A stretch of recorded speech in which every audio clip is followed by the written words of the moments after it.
Well, the election outcome could have major consequences for business. It will determine the fate of the multi-billion-dollar national broadband network, the mining tax regime and increases in compulsory superannuation. The common theme emerging from business groups is a call for long-term reforms to meet the conflicting challenges of a commodities boom and the global debt crisis. Here's Philip Lasker. Every election, it's what everybody wants. A set of policies that don't just look to the next 2 or 3 years, but which look to the economic development of Australia over the next 5 to 10 years.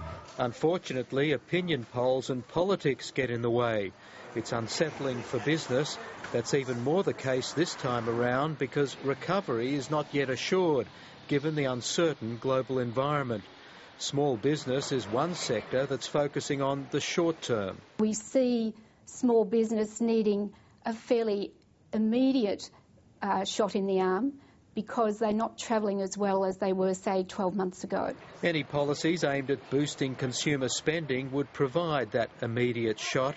Unfortunately, for small business owners, times have changed and policymakers want to keep consumer spending under control.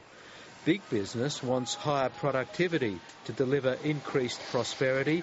It wants more spending on education to grow the pool of skilled workers and more money for infrastructure to ease bottlenecks, as well as more people. There is a recognition on both sides of the major parties that we need to invest sensibly in our skills development, and that includes some limited skilled migration programs. What I'm concerned about as a leading business representative in Australia is if the discussion about population policy gets tied up with the asylum seeker issue, with refugee issues, which are not issues that relate to skilled migration. They're issues which relate to different aspects of migration policy.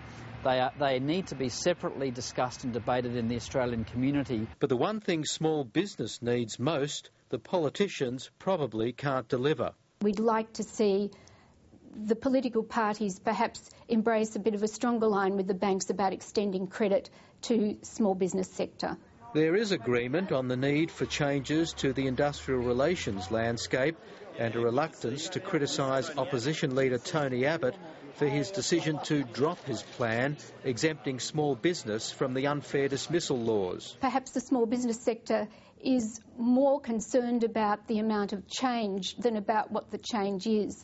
And I know that a lot of small businesses are very tired of having to change policies after every election. What we want to see in the business community are those laws bedded down, but at the same time both government and opposition have a responsibility to keep an open mind on any changes which may need to be made to legislation as the experience of that system evolves. So if industrial relations is to be a major campaign issue, it won't be because of the business groups.